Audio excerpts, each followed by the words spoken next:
Welcome to section 1-2, writing rational numbers as decimals.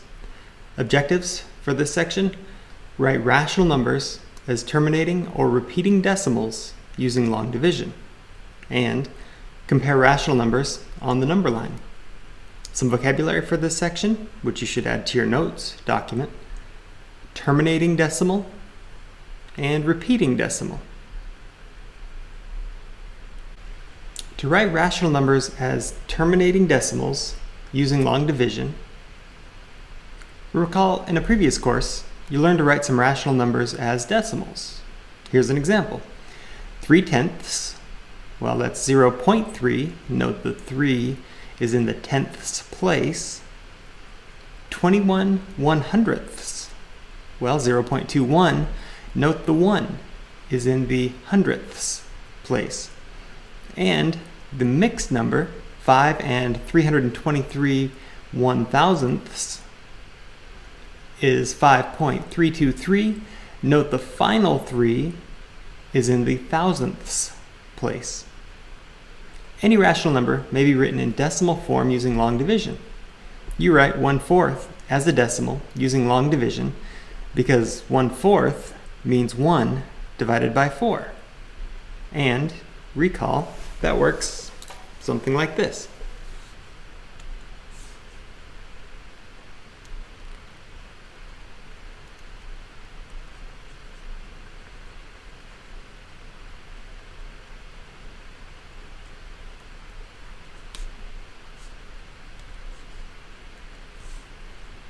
I know right away, looking at this problem, that we're going to need a decimal point and some zeros.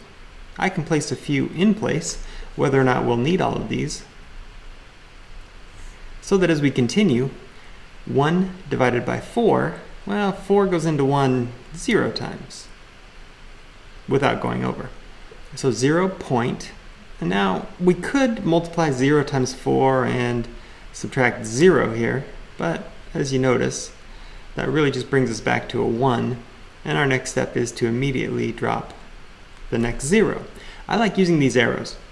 It helps keep everything aligned vertically, which helps prevent mistakes or minimize the risk of mistakes.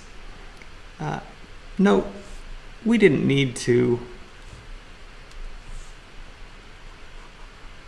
even do the subtraction of 0 here. It's okay to do that, but it's not required. We just know that next we look at 4 and how many times that would go into 10.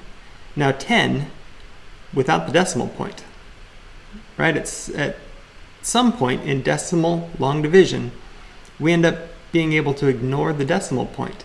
Now we have to be careful that it is written up here and aligned vertically. But at this point, how many times does 4 go into 10 without going over? Well, I think we can agree that's 2 times.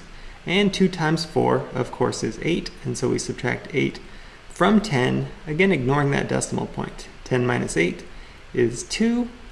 And so we drop the next 0. And how many times does 4 go into 20? Well, 5 times. So again, we didn't need these zeros, but it's okay to put them in place to avoid having to add them later. I'll erase them now to clean up a bit and continue with the problem. 24 goes into 25 times. 5 times 4 is 20, leaving us a remainder 0. And remember, that remainder means we are done with the long division.